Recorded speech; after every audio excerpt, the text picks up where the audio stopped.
2014-15 પહેલાના માયાભાઈના વિડીયો જોયા છે તમે? જોજો. ભાજપને ભાંડવામાં કંઈ જ બાકી નથી રાખ્યું. એ ભારતીય જનતા પાર્ટીના નેતાનું બોલતા હોય કે પછી ખુદ નરેન્દ્રભાઈનું બોલતા હોય. સાંભળી લેજો એમના જોક. નરેન્દ્રભાઈ ઉપર પણ જોક કરેલા છે. અને એ જ માયાભાઈ, એ જ માયા આતા, એ જ માયા આહિર ભાજપમાં જોડાયા અને સુર બદલાઈ ગયા.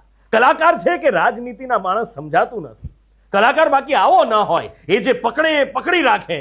પણ માયાભાઈ છે આ તો. પલટી મારી, ભાજપમાં આવ્યા, વખાણ શરૂ કર્યા. કારણ કે અંદરખાને સ્વાર્થ પણ તો હતો ને.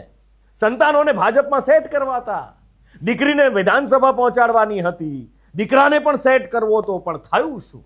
દીકરાએ જે કાંડ કર્યો, પેલા કોળીના દીકરાને માર્યો, અને પછી થયું શું? જળ મૂળથી બધું જ ઉખડી ગયું. જિલ્લા તાલુકા પંચાયત ગઈ, દીકરી ચૂંટણી હારી ગઈ, દીકરાને તો ટિકિટ ના મળી. અને પછી માયાભાઈ બેઠા પાછા ડાયરા કરવા. અને ડાયરા કરવા બેઠા, એમાંય પાછું જનતાનું અપમાન. આ જનતાનું અપમાન જનતા ક્યારેય સાંખી નહીં લે.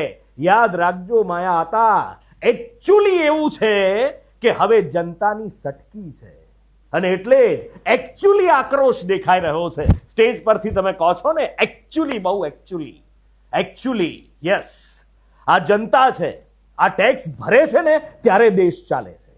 સામાન્ય જનતાનું અપમાન થયું છે ને ત્યારે તો સરકારો ઉખડી ગઈ છે. માયાભાઈ, તમે તો બહુ નાની વસ્તુ છો. હા, કલાકાર ખૂબ મોટા છો, દિલથી તમારા માટે ખૂબ માન હતું. પણ આ જ રીતે જો તમે કરતા રહ્યા તો એ માન રોળાતું જશે.